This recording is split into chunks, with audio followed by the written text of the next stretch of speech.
Oi, oi! Tô iniciando agora aqui a live. Como eu falei pra vocês, vou bater um papo com a Alan a respeito do impacto que tá tendo o corona aqui na nossa cidade, no nosso estado, como isso tá repercutindo e o que a gente pode fazer para melhorar, para acalmar um pouco os ânimos, para a gente equilibrar um pouco a nossa mente, o nosso espírito e para seguir, né? Para seguir como o que se espera da gente, né? Porque a gente ainda tá muito inseguro, a gente não sabe o que esperar amanhã. Então, vamos lá, vamos fazer um bate-papo aqui para tirar as dúvidas. Oiê! Olá, doutora Jelly, como vai? Tudo bem, tudo jóia. Tudo bem? Maravilha, bom, muito prazer, né? A gente está se conhecendo aí na live, mas eu quero me apresentar para todos os seus seguidores. Meu nome é Alan Fernandes de Oliveira, eu sou representante do Dáquila Pesquisas. Dáquila Pesquisas é uma associação em parceria com a população. Então, nós temos vários setores dentro dessa associação e todo tipo de emergência, todo tipo de calamidade, todo tipo de assistência que a humanidade precisa, a gente tenta chegar até o local, até o foco e fornecer recursos e informações. Então, depois de algumas pesquisas, de várias indicações, eu cheguei até você para, através de uma live, de uma microentrevista, a gente tentar ajudar e orientar o máximo possível de pessoas que a gente conseguir usando aí a mídia social. Depois dessa live, a gente vai pegar o arquivo e vai publicar em 2 TVs digitais que nós temos, que é a TV CH. Quem tiver aí já na live já pode dar um like e seguir também a TV CH e TV Dáquila Pesquisas, onde a gente vai publicar aí essa live. Eu agradeço muito o espaço que você está fornecendo para a gente tirar essas dúvidas e fazer esse bate-papo. Ai, que trabalho legal, que trabalho bacana. Eu acho que está precisando isso. É muita fake news que está circulando por aí, as pessoas não sabem em quem confiar, o que é verdade, o que não é. E é importante que a gente tenha pessoas com um trabalho tão íntegro e tão bonito assim, divulgar material que realmente possa ser bastante confiável. Deixa eu me apresentar também, né?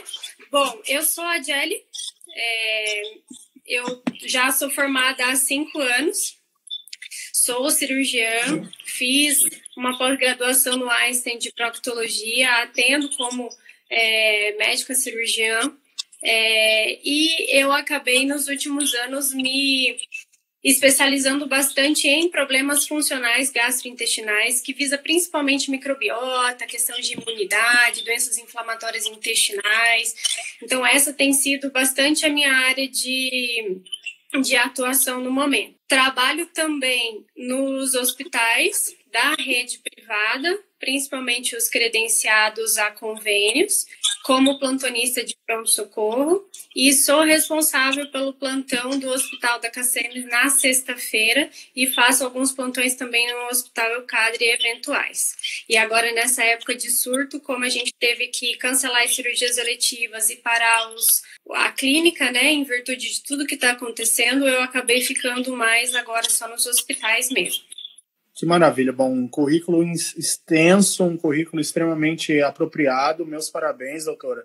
É lindo de ver assim alguém de sentir nessa paixão humanitária que existe numa profissional como você. Meus parabéns mesmo. Eu queria primeiro fazer uma dissertação. Tem muita coisa sendo publicada, como a gente acabou de falar, né? Muita fake news, muitas pessoas bisbilhotando e propagando informações estranhas, né? E tem muita gente também falando de um exagero coletivo, falando, nossa, não, peraí, não é assim, não é a situação... muita gente não acredita em que a situação possa ser séria, realmente séria, sabe? É isso que me preocupa. Exatamente. E também nos preocupa, porque a gente está direto aí com os bombeiros, com a Defesa Civil, e a gente está vendo que a situação está se complicando cada dia mais, já está complicada e pode ter uma situação catastrófica, né? Então, exatamente. Dentro desse teor, assim, eu queria que você falasse um pouquinho, doutora, no Mato Grosso do Sul, quando ocorreu a primeira notificação, no caso de Covid-19, e quantos até este momento são confirmados realmente? Quantos casos realmente confirmados no Mato Grosso do Sul? Sim, o primeiro caso no Mato Grosso do Sul, na verdade na cidade de Campo Grande mesmo, né? Ele foi notificado no dia 12 de março.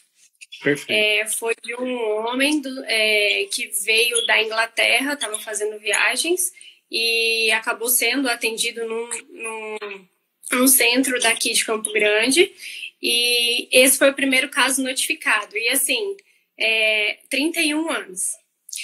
No 31 mesmo dia, 31 anos, foi o primeiro caso da nossa cidade. Nossa. E no mesmo dia, foi notificado um segundo caso de uma mulher de 23 anos, que essa a gente ainda não tem como confirmar exatamente qual foi a proveniência, não se sabe se foi de viagem externa ou se contaminação já do próprio estado. Esse não foi divulgado para a gente. E até agora, a gente tem divulgado, se não me engano, 16 casos na nossa cidade. 16 casos. Esses até casos... o último boletim. Até o último boletim, né? E, doutora, vendo o que aconteceu na China, na Itália, na Espanha, entre outros países, né, que a gente poderia ter como exemplo, quando que a classe médica, assim, quando que vocês começaram a receber as primeiras instruções para fazer triagem, tratamento dos pacientes que viriam a receber aí esse diagnóstico de Covid-19? Faz muito tempo já? Foi logo depois foi antes do dia 12 desse primeiro? Vocês já tinham recebido uma alerta ou foi tudo muito rápido? Não, foi tudo muito rápido. Você vê, o primeiro caso na China, mundial, foi lá em novembro de 2019, né? Foi o primeiro caso. Você vê, e até ele viajar pelo mundo, chegar aqui no Brasil, e principalmente aqui na nossa cidade, foi assim, muito mais rápido do que a gente pôde se preparar. Quando o primeiro caso foi notificado aqui no Brasil, eu comecei a me preocupar, porque eu achei que realmente ia demorar mais para chegar. Só que como a gente tem viagens o tempo todo, aeroportos para todos os locais aí, claro, seria óbvio que chegaria muito rápido. O que a gente sabe desse vírus é que ele tem uma capacidade de se espalhar muito rápido. Ele não tem tanta letalidade, foi o que se comprovou nos estudos da China, da Itália, mas ele se propaga com muita velocidade. E quando chegou aqui pra gente, o primeiro caso meio que pegou a gente de susto, assim, sabe? A gente não estava esperando. Foi até uma surpresa quando chegou. A gente esperava realmente que fosse demorar mais.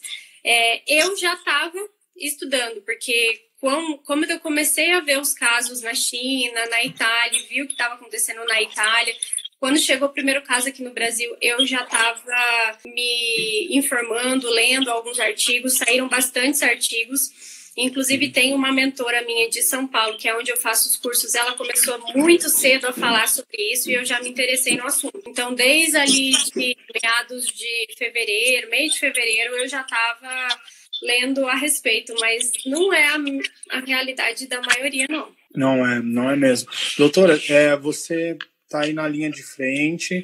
A situação hoje dos hospitais de Mato Grosso do Sul é realmente preocupante, no sentido de muitas pessoas estarem indo preocupadas e essa pandemia gerar um caos, né, um caos coletivo assim, de preocupação. Todos os movimentos hospitalares eles estão prevendo um surto maior do que já está, ou a situação é mais tranquila e os hospitais acham que a gente está no pico e daqui a alguns dias já vai diminuir? Como que está mais ou menos isso?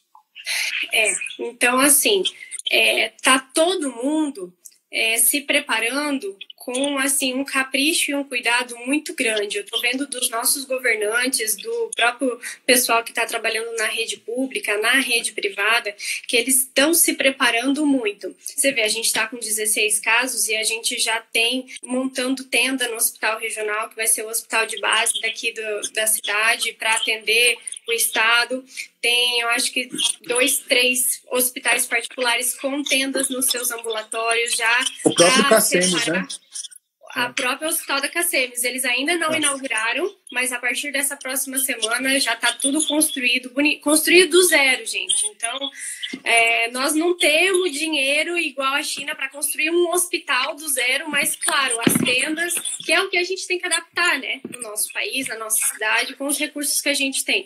Então, assim, já está sendo bem organizado, já justamente para poder orientar essa população, direcionar essa população que está com sintoma respiratório para o local adequado, até para não expor as outras pessoas que também estão no pronto-socorro, que podem se contaminar.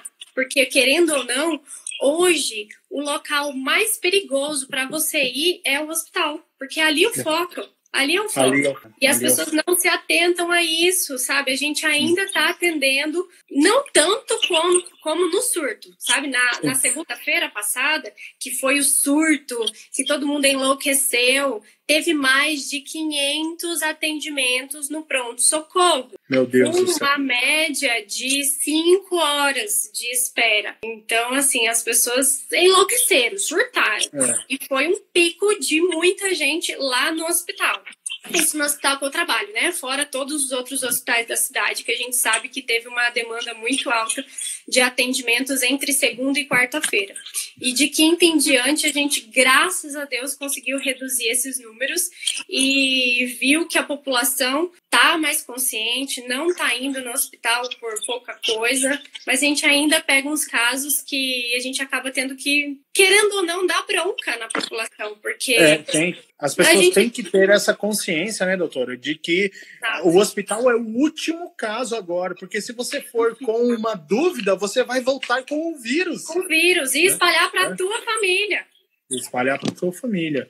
As pessoas não estão respeitando isso, não estão respeitando, impressionante. É isso que me preocupa muito. Dentro dessa nossa conversa, doutora, foi publicado um vídeo acho que foi do Dr. Sandro, se eu não me engano, no qual ele fala que pode faltar itens, ou se já está faltando itens básicos para a proteção das equipes de saúde, né?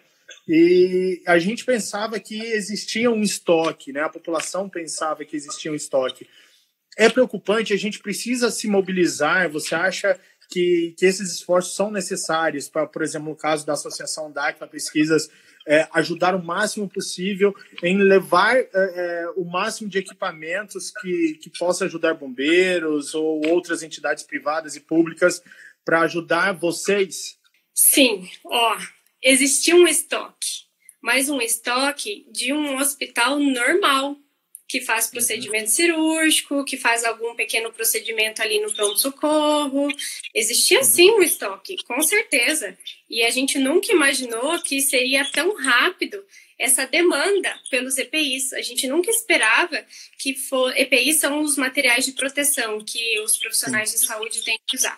Então, a gente nunca esperava que ia ter essa loucura das pessoas na busca pelos EPIs, que quem deveria estar usando eram só os sintomáticos respiratórios e os profissionais de saúde que estão em atendimento. Não, aí de repente, todo mundo começou a usar. Não, aí o que as pessoas fizeram? Elas surtaram, elas continuaram andando na rua, que era a recomendação número 1, só que de máscara, arrasando, sem sintoma respiratório, de máscara, indo para todo quanto é lado. Idoso, que é a população de risco, que são as pessoas acima de 65 anos, eu nunca vi tanto idoso na rua. E o pior, nem todos com máscara, né? Não tinha. Exatamente o que foi orientado a não fazer, a população saiu fazendo de forma errada ainda, né? Para piorar. Sim, eles estavam todos na rua. E, assim, me chocou muito, porque quando a gente começou a divulgar, eu já divulguei para minha família desde o começo. Quando eu vi a situação, eu falei, pelo amor de Deus, vocês fiquem em casa, não me visitem, eu não estou visitando ninguém, porque, querendo ou não, eu trago, né, contaminante. Essa bagagem. Estou dentro do hospital, então não estou visitando ninguém, estou ficando em casa e falei, pelo amor de Deus, é a regra número 1. Se vocês querem alguma coisa, fiquem em casa. Então, foi uma coisa que as pessoas não fizeram e talvez por isso se estendeu tanto esses nossos casos. A gente cometeu inicialmente o mesmo erro da Itália, seria isso, né? Que é subestimar, que é não acreditar ou até fazer chacotas com a situação, né? Exato. Aí o que foi visto e por que o prefeito teve que decretar a calamidade pública e decretar as pessoas ficarem em casa? A população estava toda em bar, em conveniência, em lanchonete, estava todo mundo na rua, todo mundo fazendo festa, comemorando as coisas, achando que é férias. Então, assim, não é uma medida extrema de, assim, é um alarme, é desnecessário. Não, gente, não é desnecessário. É realmente a única medida que a população deve fazer nesse momento é ficar em casa. Então, aí teve que tomar medidas mais extremas. Então, foi extremo? Eu acho que foi necessário. Porque a gente falava, a população não ouvia, então se fez necessário isso. Exatamente. E tem uma máxima, né, que fala que antes de qualquer pandemia, todo mundo acha as decisões dos órgãos públicos e dos responsáveis pela sociedade extremismo. Mas depois que a pandemia passa, né, porque toda crise tem um limite, né? Depois que ela passa, todo mundo fala, puta, foi extremo e mesmo assim foi ineficiente, né? Exato. Imagina, doutora, dentro do que você tem falado também, muito em subnotificação dos casos. A subnotificação seria, por exemplo, o hospital tem 40 suspeitos, mas tem 15 testes disponíveis. Os 15 testes que usaram deram positivos. Então, os outros 35 não conseguiu ter a eficácia, não conseguiu saber se são corona ou não. Existe essa subnotificação dentro da área hospitalar, privada e pública hoje? Infelizmente, Alan, existe. Porque a gente não esperava que ia ter tantos casos e tantas pessoas procurando pronto-socorro em busca de testes. Então, naqueles dias que foram os dias X, né, de segunda, terça e quarta, esse pico de pessoa, esse mundo de pessoa que foi para o pronto-socorro foi atrás dos testes. Então, claro que ainda não se tinha muito na mente que seriam só para casos graves, ainda não estava assim, porque querendo ou não a gente tinha ali testes, mas os reagentes acabaram na cidade. Então, foi uma medida que a gente precisou instituir. Acredito que nos hospitais públicos e privados foi necessário instituir isso aí, porque não ia ter teste para todo mundo. E quando a gente chegasse no pico, que a gente não chegou ainda no pico de infecção, que está previsto ser de abril, meio de abril para o fim de abril, esse é o período estipulado como pico de infecção. Então, neste período de pico, a gente não teria testes mais. Então, o que a gente fez? Teve que escolher quais são as pessoas que realmente merecem fazer o teste, que são os pacientes em situação de gravidade, em situação de risco, que têm comorbidades, né? Então, a gente vai ter, sim, essa subnotificação, e especialmente para os casos leves, porque o que a gente está orientando? Mesmo que seja corona, né? Mesmo que seja o Covid que está circulando, não vai ter como a gente saber. Se você manifestou um caso leve, o que a gente está orientando? Você vai ficar em casa durante os 14 dias iniciais dos teus sintomas. Está circulando muito vírus agora. Está tendo adenovírus, está tendo influenza A e B, está tendo corona, está tendo vários. Então, é impossível a gente saber quem vai ser corona e quem não vai ser. Quem infectou de fora, agora não precisa mais ter viajado, a infecção já está dentro da cidade, então a gente não sabe mais. E vai ser impossível saber. Então, sim, existe essa subnotificação. Isso é extremamente importante, porque pode ser muito pior do que a gente imagina, né? Porque a gente não tem... as provas que a gente tem, os reagentes que a gente tem já estão dando positivo e dando esses resultados positivos. Se a gente tivesse mais, obviamente, teria muito mais resultados positivos. Então, pode ser muito pior do que a gente imagina. Exato. Mas por que a gente está deixando para as pessoas graves? Que é quem realmente vai mudar desfecho, né? Porque essas pessoas graves, se elas tiverem realmente o Covid positivo, o médico tem que tomar algumas atitudes, principalmente em pacientes que estão entubados e que são portadores de outras doenças, de comorbidades importantes, principalmente as cardiológicas e as pulmonares. Então, esses pacientes, a gente vai precisar tomar medidas específicas para a corona. Então, esses pacientes, sim, com certeza merecem o teste. Exatamente. Isso é muito importante, porque as pessoas não têm essa informação, né, de que por que se usa de equipamentos especiais e o teste em pessoas que já têm um outro histórico de outras doenças e já estão entubadas. Uma outra pergunta, doutora: crianças, jovens, adultos, o corona realmente escolhe as pessoas mais velhas para se fortalecer? Ou hoje tem algum padrão fora os pacientes considerados, as pessoas consideradas casos de risco, ou está mais ou menos aleatório? Assim? Não, na verdade, assim, o que os estudos da China mostraram para a gente, que a taxa de infecção do coronavírus, ela pode atingir até 80% da população, indistintamente de idade. É claro que a gente sabe que quanto mais velha a pessoa vai ficando e quanto mais comorbidades ela tem, maior o seu risco. Então, os estudos mostraram que crianças e adultos jovens não manifestam a doença. Tanto é que eu peguei um gráfico agora dos casos no mundo, não, na Itália, nos casos da Itália, que é o país que mais tem, atrás da China, um dos países que mais está tendo casos.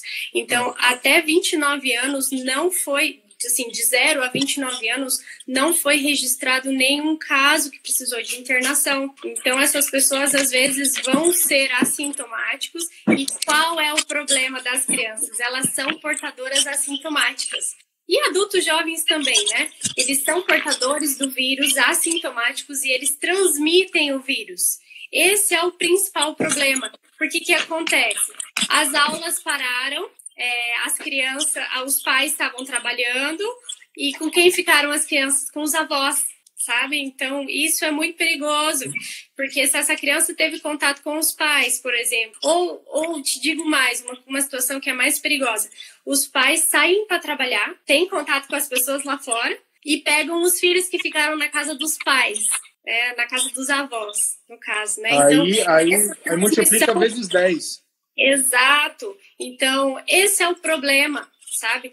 A população de risco, que são os idosos, eles têm muitos contatos. E qual que é a nossa dificuldade do isolamento? As pessoas não entenderam que o isolamento é isolamento você sozinho lá com a sua família. Não é assim, eu visitar a minha avó, eu tô na rua, eu visito uns aos outros, eu faço churrasco, isolamento, né? Reuniões. É isolamento, você e a sua família dentro de casa, mais nada. E as pessoas não entendem. E é exatamente esse o problema. É uma situação muito delicada.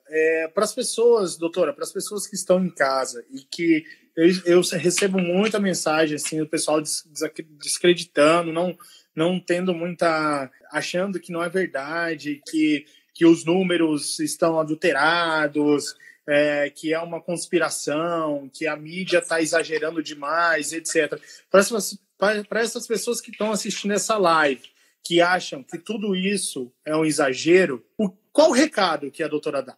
A gente tem uma previsão e uma estimativa de que na nossa cidade 1% da população vai precisar de internação. Aí a pessoa pode chegar e falar assim, 1% só, não é nada, eu vou continuar na minha vida normal. Só que 1% de cada mais ou menos 900 mil e pouco, que é a nossa população, são 9 mil pessoas. Pensa comigo, se 9 mil pessoas ficarem doentes ao mesmo tempo, esse é o nosso principal medo, é a nossa principal preocupação. É uma doença que, se precisar hospitalizar, às vezes, sim, precisa intubação precoce, porque esses pacientes eles têm uma insuficiência respiratória muito precoce. Na nossa cidade, mal tem 1.000 leitos de CTI. Imagina 9.000. Imagina 9.000. Isso contando a cidade, fora o interior, que às vezes não tem nem médico. E o suporte vai ser Campo Grande. Vai vir todo mundo para cá. Então, esse é o nosso principal medo e a nossa principal preocupação. É todo mundo ficar doente ao mesmo tempo. Então, por que foi preciso fazer esse isolamento? Porque se todo mundo ficar isolado, o risco de transmissão é muito menor. Então, não quer dizer que as pessoas não vão deixar de se contaminar. Eventualmente, sim, não tem como, elas vão se contaminar. Só que em momentos diferentes. Então, o que acontece? Tem a possibilidade da gente tratar aquele doente no leito de CTI, ele melhorar, a gente tira para ter vaga para o próximo doente que chegar. Então, é isso que a gente está fazendo, para não ter um colapso do sistema de saúde, seja o privado e seja público, independente. Agora não existe mais privado e público.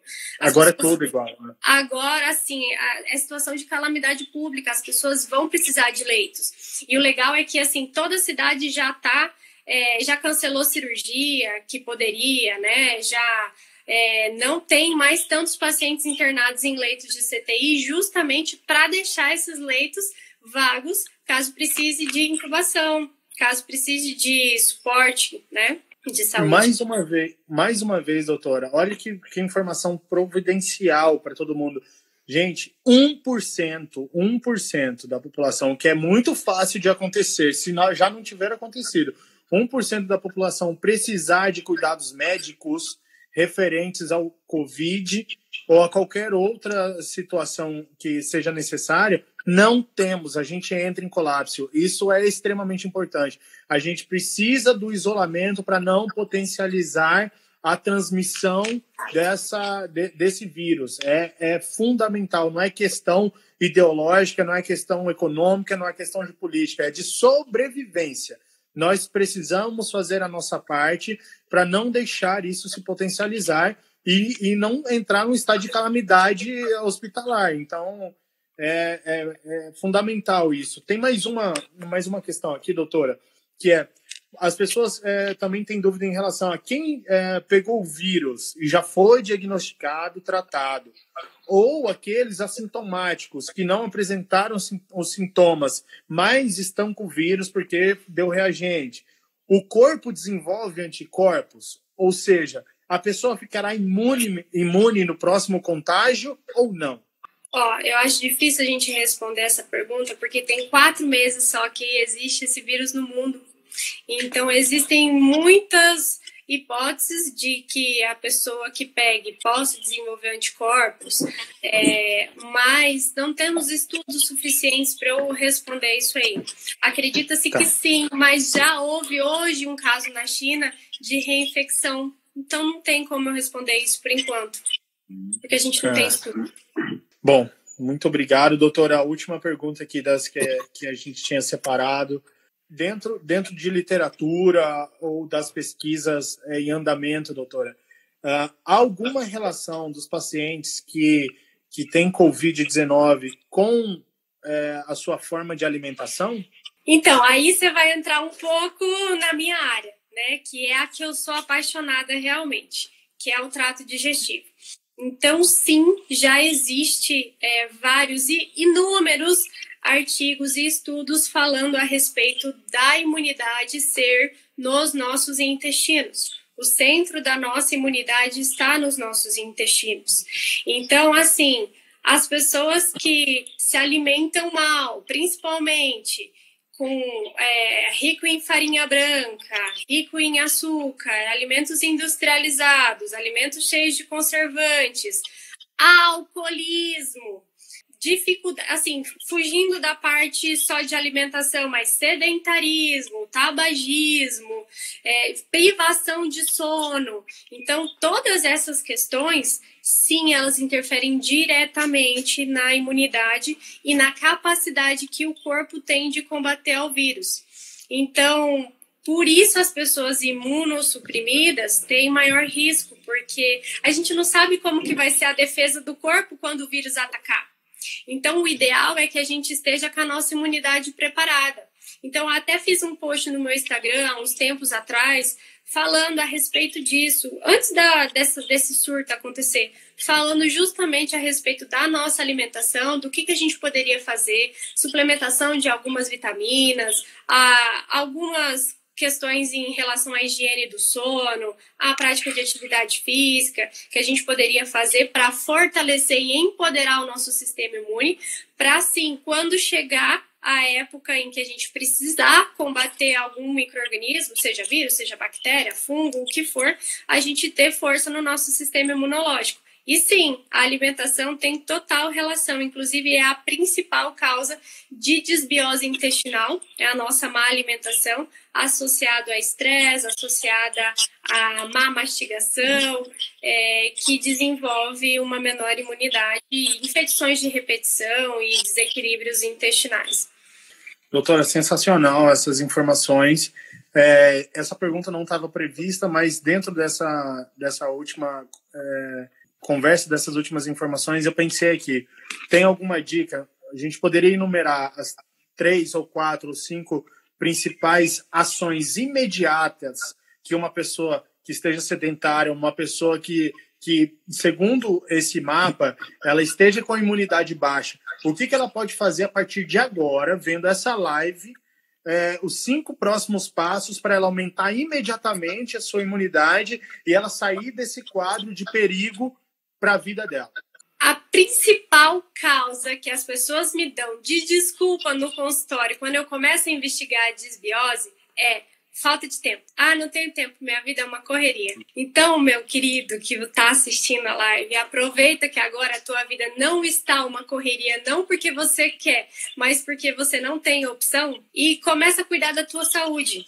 Quem sabe isso tudo não está acontecendo para a gente parar e pensar o que a gente está fazendo com a nossa saúde. Então, tem vários questionamentos e várias dicas que eu posso dar com relação a isso, que você pode fazer na tua casa mesmo, tá? Então, primeira coisa, a regra número 1 para quem tem problemas de desbiose intestinal, a alimentação. Não adianta nada você ficar em casa se entupindo de açúcar, de chocolate, de bebida alcoólica porque você está estressado. Inclusive, eu falei esses dias com algumas pessoas na rua que elas estavam falando: eu tô surtando, tô em casa, tô bebendo todas. Não, pelo amor de Deus, não beba todas. Se controle. Não é o momento de você encher a cara agora. O alcoolismo a gente sabe que interfere muito na microbiota. Então, não é o momento de beber. Então, regra número 1, alimentação. Na alimentação, tem várias coisas que a gente pode fazer, principalmente em questão de mastigar. Muitos me falam: não tenho tempo. Agora você tem todo o tempo do mundo. Então, vai se alimentar. Primeiro, alimento de qualidade. Então, o que entra é importante. Evitar aquilo que eu falei, de preferência bastante rico em vitaminas e minerais, frutas, legumes, saladas, folhas verdes, faz ovo, faz proteína, carne, peixe, frango, ovo, o que for. De preferência comida de verdade. Menos fast food, menos enlatado, industrializado, embutido, cheio de conservante. Evitar essas coisas. Mastigar bem os alimentos. Se você ingere tudo meio inteiro, o seu estômago não consegue processar, não consegue fazer uma boa digestão. Isso acaba sobrando para a microbiota fermentar. Então, mastigue bem os alimentos. Evite tomar líquido junto com a refeição. Você dilui o suco gástrico enquanto você está tomando líquido junto. Isso também prejudica a tua digestão. Você pode também fracionar um pouco mais as tuas refeições e evitar comer em grandes volumes. Você pode fazer isso também. Perfeito. Reduzir o estresse, reduzir o pânico. Gente, eu sei que é um momento de angústia, é um momento de aflição muito grande. Vai ter uma crise econômica muito grande no nosso país e esse, assim, é um medo e um terror muito grande que muitas famílias estão passando no momento. E eu penso, assim, que a gente tentar ter mais pensamentos positivos, tirar essa negatividade, esse pensamento de que o mundo vai acabar, de que tá tudo indo assim, tá tudo destruindo, sabe? Vamos ter mais pensamento positivo, vamos ser mais equilibrado, vamos refletir um pouco mais nas nossas ações, vamos rezar mais, vamos ser mais grato pelas coisas que Deus está dando de oportunidade pra gente. Então, isso é uma coisa que ajuda bastante. Redução de estresse, né?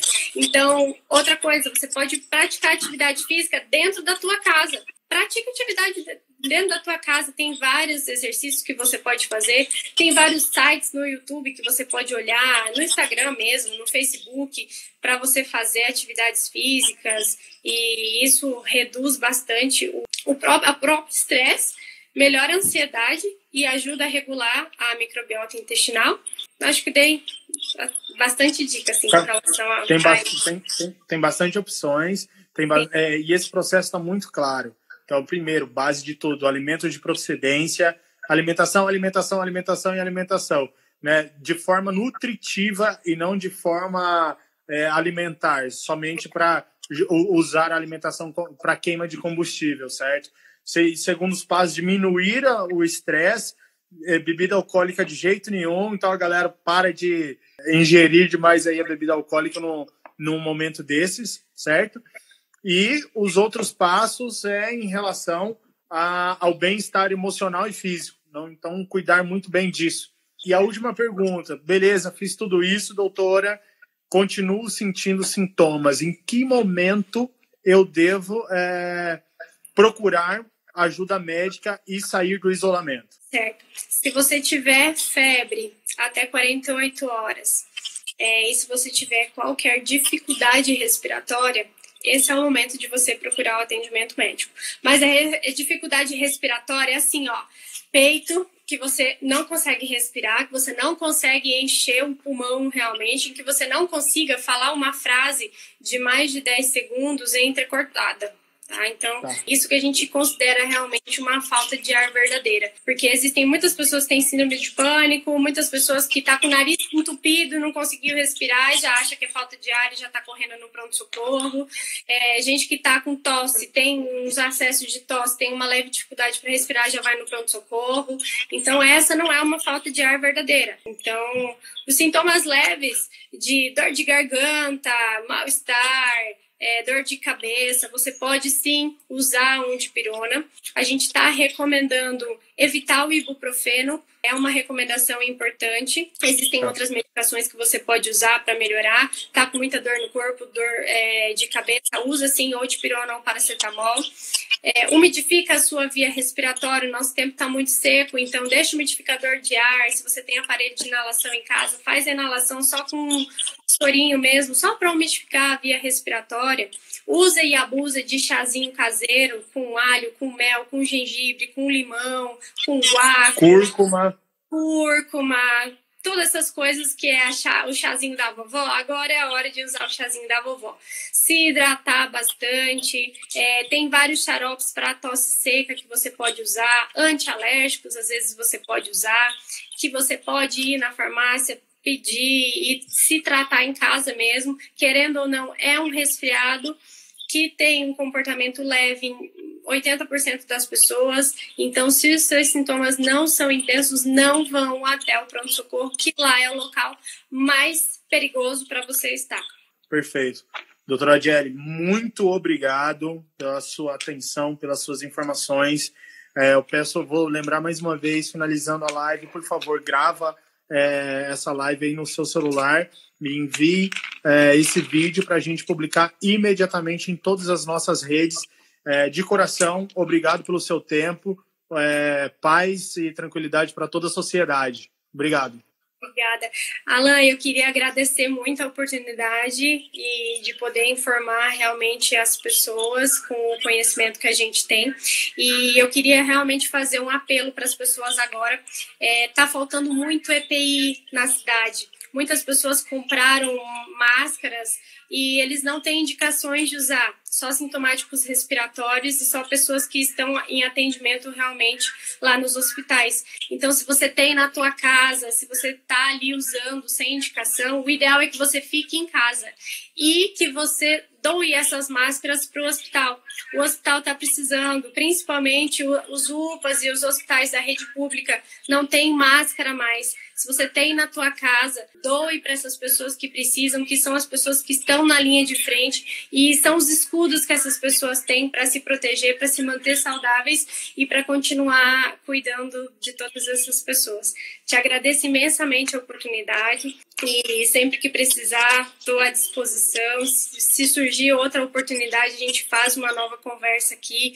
Vão surgir novos casos, a toda hora está surgindo novas informações e a gente vai atualizando na medida do possível. Perfeito. Nós da Associação da Aquelas vamos providenciar o máximo de EPIs que a gente conseguir e com certeza vamos contribuir aí com o nosso escudo. Com certeza. Obrigado, doutora. Boa noite a todos. Boa noite.